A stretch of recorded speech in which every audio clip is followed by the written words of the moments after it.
ஓகேடா laddu.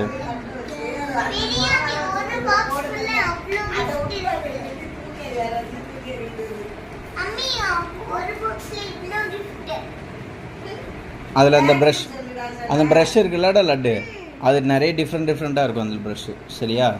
Painting use பண்ணிங்க different brush.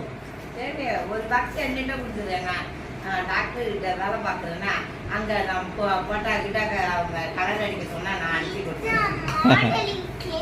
அதை சொல்லு அடிக்கிறது டாக்டர் மேலே ஊற்றிடுவாரு.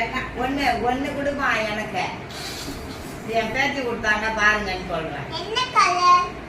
உனக்கு என்ன கலர் பிடிக்குதோ பாட்டி கொடுக்கணும்னு நீ சொல்லு. அதெல்லாம் உனக்கு பிடிக்காது தெரியாது அப்படின்னு சொல்றேன். அதெல்லாம் அந்த ஸ்லைம் மாதிரி தான். என்னது அது அது மாதிரி கொலை கொலை அதுதான் கஷ்டம்.